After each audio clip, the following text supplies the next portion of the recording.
Hey everyone, it's Alex, and it's another year where I jump scare your subscription feed. I come to you from my parents' house, celebrating the holidays, and this lighting is horrible. But we have to make this quick because I'll be embarrassed if they get home before I finish this. This year I read 42 books, which is actually the least amount of books I've read since I ever started reading a lot in 2016.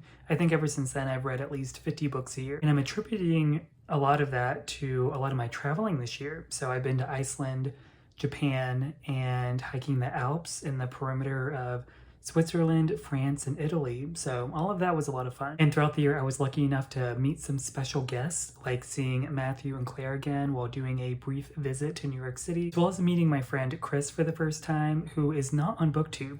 But upon making the notes for this video, I remembered he has a YouTube channel. So this is me bullying Chris, if you're watching this, into returning to YouTube, if anything, for 2 feet, you know? And I think I mentioned this, but in my last video, or one of the last videos, I asked you all to group manifest in meeting Nathan from Nathan's Nook. And I did while in Japan. We met in front of a very tall, life-size Miffy statue, which feels very apt. I couldn't have imagined it any other way. And Nathan was great to meet. It was like we'd known each other for so long in real life already. It was really great to see him. And I've really been glad to see that he's been popping off on YouTube this year. So obviously, I imagine if you watch me, then you probably watched Nathan. So subscribe to him too, if not already. In regard to doing a recap of my year with YouTube and my relationship with it, I also posted a few times about how I started a Substack. So that was around the summer. And I've posted, I think, at least once a month for the past 6 months, where I really just post at will whatever I'm thinking about, all nonfiction stuff. But in the interest of making it all seem at least remotely interesting, I've really tried to write in a way that's at least felt like narrative nonfiction or like you're reading memoir. I found writing to be a really helpful thing for my brain, just processing a big milestone year, turning 30. But I think my New Year's resolution, which would be a good one for you all if you don't have an idea for one yet already, is to just normalize having a diary. Just have a diary. That would be my advice. So to make the end of the year full circle, I'm here to bring you my top 10 reads of 2024. The first time since reading her, since she's been publishing, finally Sally Rooney has made it to my top 10 at number 10 with her latest Intermezzo. Intermezzo follows two brothers, Peter and Ivan, as they're grieving the death of their father. Immediately, in true Rooney fashion, she builds a novel around more than one character, which I'd say overall does work here as well. My personal preference is being a Peter stan because I feel like his adult angst and turmoil was really endearing. Maybe I just have a I can fix him complex. Meanwhile, I did like Ivan, but I feel like so much of his self-discovery as a character was attributed to him being in his early 20s. While Peter, with more of his experience being in his early 30s, I feel like already had that beginning stage or like a grace period of trying to figure things out, and how both of them have different responsibilities at this age. Peter, in my opinion, being so well into his professional career that I feel like it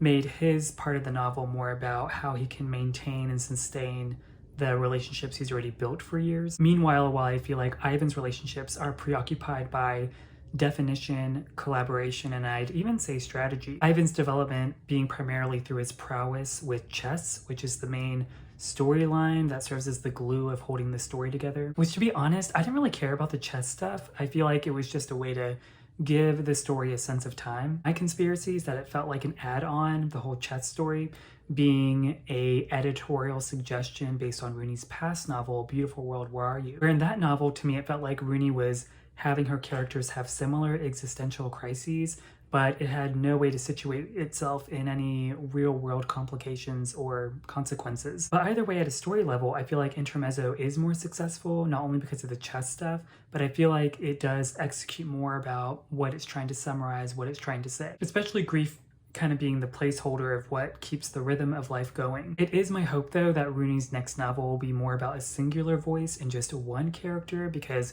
I'd really love to see what she can really do with that. Preferably a male character, because I find her male characters to be so much more interesting for now than her female ones. Coming in at number 9, I have the only novel I read that actually publishes next year. I read a lot of advanced copies this year, but this one is specifically 2025.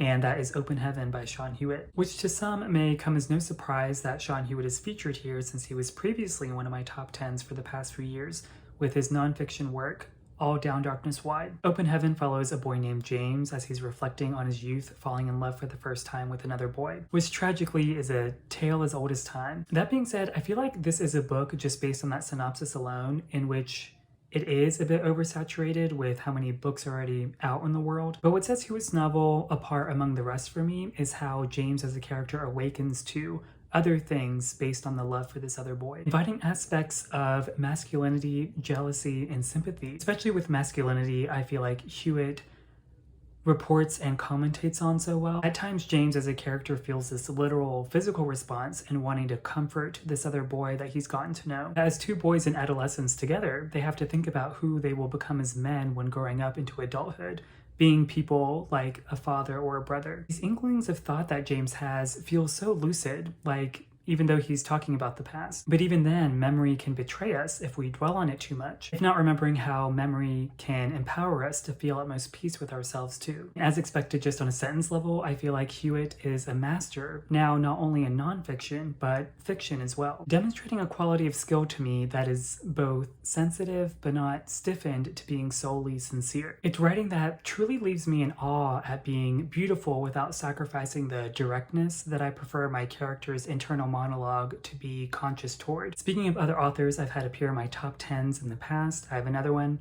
and that is Sigrid Nunez, but this time with the novel The Vulnerables. The Vulnerables tells the story of an older woman cohabitating with a younger boy during the initial outbreak of the COVID pandemic. In particular, just as Nunez does a lot, telling another story about an animal, as the both of them take care of a parrot. You might be thinking, until I said parrot, if this was just about an animal, you might be thinking, wait, isn't that the Nunez novel about the dog called The Friend?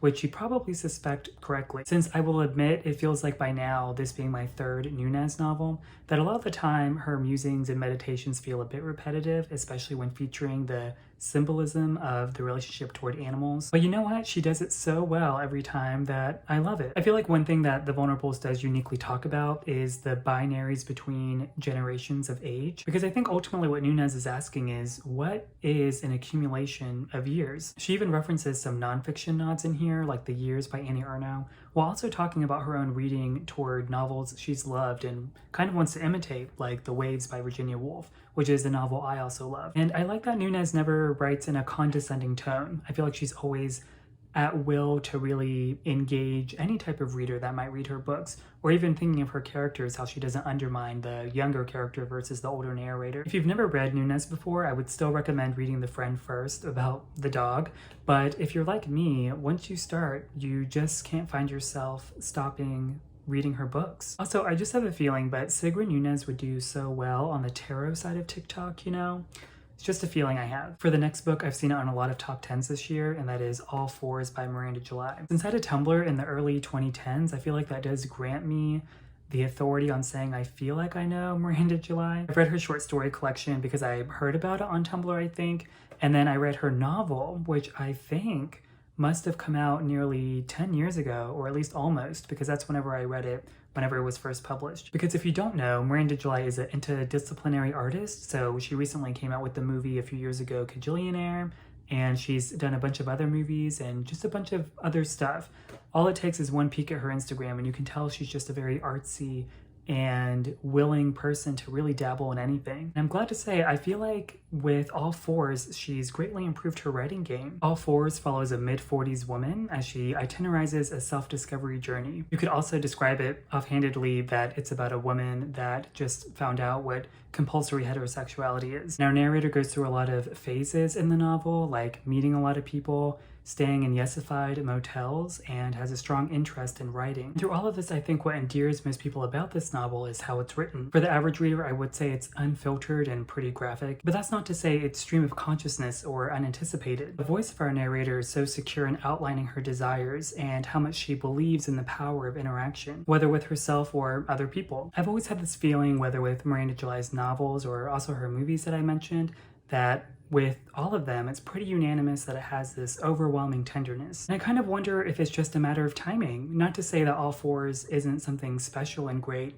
but it being 2024 compared to 2014, in which Miranda July was still working, I feel like as we value things like authenticity and originality and one's own personal voice to really communicate with people, I think that's what makes this book really well done as well. As all four is coincidentally, as it makes sense with someone accumulating their work, it feels like the most precise and poignant work that Miranda July has ever done. It's a book that feels at most honest and true, but without feeling twee at all. The book lets us in on this as early as the opening pages too, with how the book is set up. How it begins with the idea of an onlooker gazing into the window of your home, because never has a creepy or possibly endangering image ever felt so heartwarming by the end of this novel once I read it. I'm so sorry, we had to turn on the big light. I'm sorry, there's no lamps or anything in this room, so I'm so sorry for the lighting. Anyway, coming at number 6 for all you freak fetishers out there, we have of Rejection, a short story collection by Tony Tulathimutte. I distinctly remember reading this collection in one sitting on a 2-hour plane ride and feeling this immediate impulse to explain myself by praising it on an Instagram story, using adjectives like repelling, repulsive, Reddit thread, user, using, and really good. Many people have also, I've seen, use this book being described as very incel-y, which I would also agree with. So I was really worried that this book wouldn't get the audience that it would, like people wouldn't pick it up maybe because of that.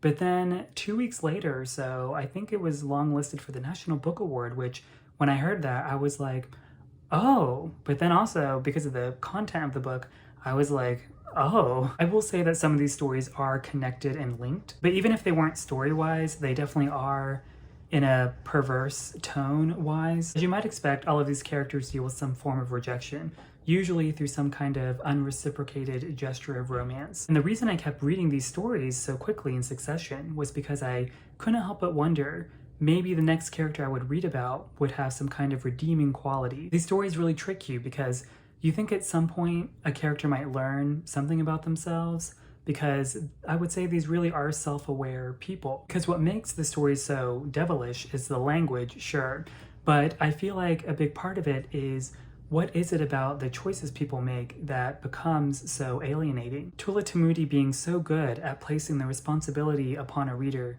at really making us wonder, how forgivable is a person? And maybe it turns to us that having a internal inquiry like that is most questionable. Coming in at number 5, I finally have a nonfiction book on this list, and I think it's the only one, but it's Grief is for People by Sloan Crosley. This memoir tells the story of Crosley recounting her professional and personal relationship with someone that died by suicide. Both had been friends for years working in the publishing industry, which was a facet of this book that I wasn't really expecting, but was pretty welcomed about how much it talks about publishing. Naturally, Crosley tells stories and talks about how much she loved her friend and how much she misses him and actively grieves him, but also contextualizes this by also recounting a story in the memoir about how one time she experienced a burglary in her home. I honestly don't have anything to really dissect about nonfiction, especially one like this. I just found it really profound and sincere about how Crosley talked about her friend. Not only is it the unexpected and sad loss of someone and a friend, but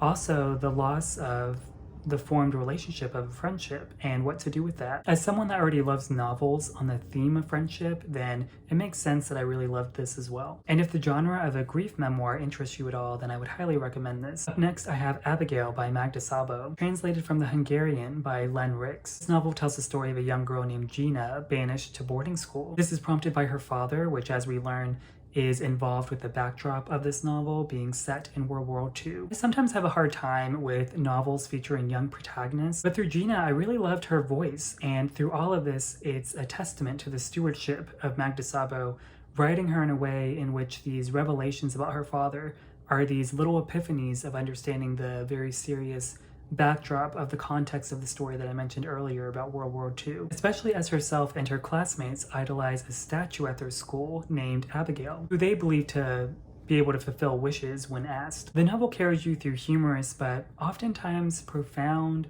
moments of clarity. And Gina, really, this is just a spotlight of how much I liked her voice, is one of the most enjoyable and impressionable and memorable characters I've read this year. Oh god, the sun is doing like a weird thing through the blinds. If I knew shadow puppets, then I would do it here for you guys. Taking the Bronze this year is actually the very first book I read this year, back in the beginning of January. And that's The Anthropologists by Aysegül Savas. This tells the story of a couple moving homes and moving neighborhoods. And in doing so, they reflect on the feeling of what makes a home and what makes community. And that's pretty much it, to be honest. Out of all the books I've read this year, this one is probably up there at being one of the most, if not the most, plotless. Savas has a way of writing about ordinary life that has all of the excitement of some kind of emotional thriller. To me, having this piercing honesty and no frills feeling of a reassuring quality. Having lived in DC now for at least 5 years, I'm kind of past that beginning phase of wondering how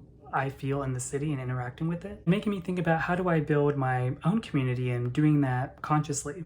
Are you leaving now?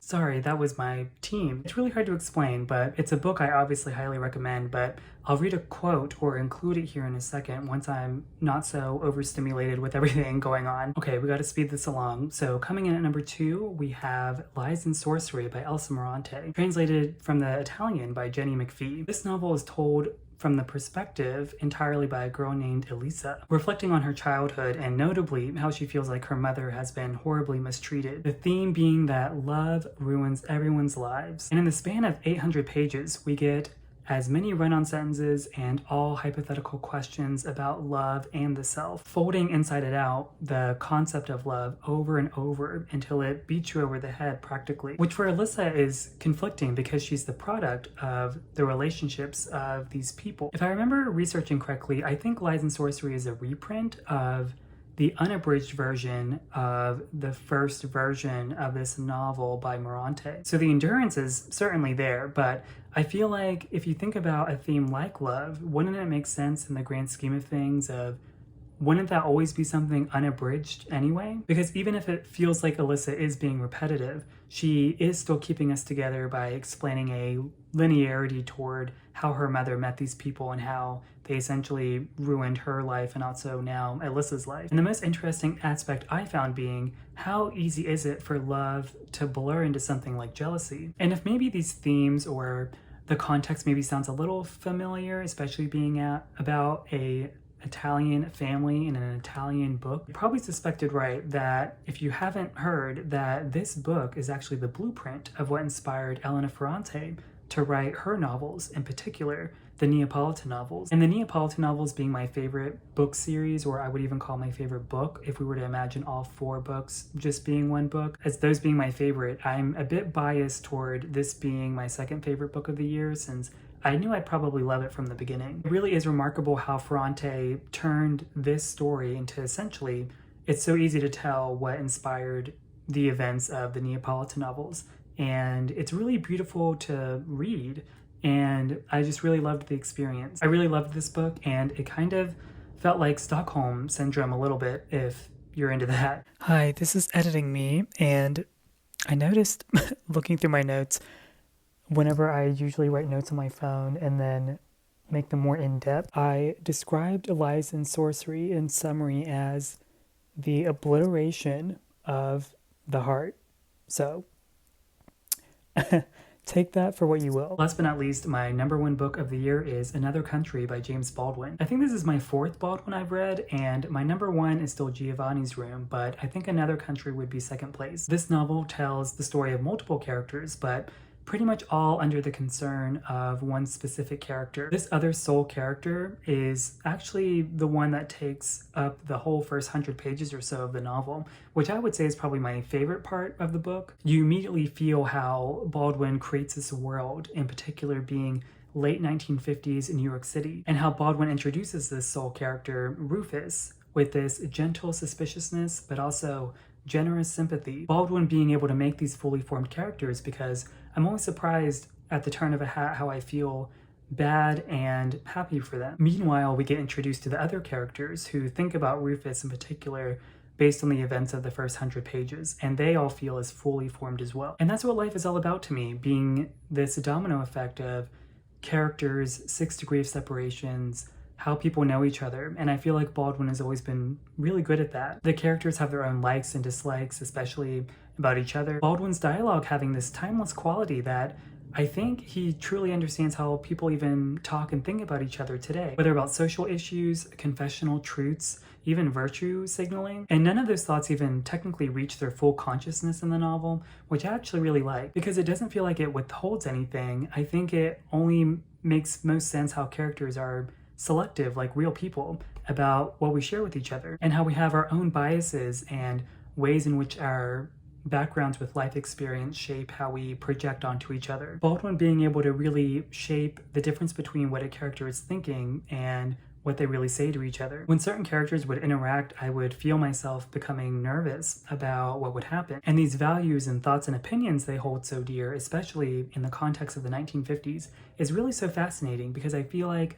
a lot of their discussions were so telling of what matters now. Even Baldwin and his life philosophies as a figure of being not just an author, but someone in the world through his interviews and other stuff, I feel like he's always known how to make people think about life. James Baldwin is one of the most iconic writers in the world, and I can truly see why the more I read his work. All right, and that does it for my random return to YouTube sometimes. I would love to hear what your top reads of the year were. I would also love suggestions from my parents of what kind of lamp to put in this room to not have to use this big ceiling light. And I'm gonna go eat dinner with my sister and my family. So while I do that, I hope you guys have a good rest of your year, and I hope 2025 brings you plenty of good books to read as well. As always, thanks for watching, and I'll see you next time.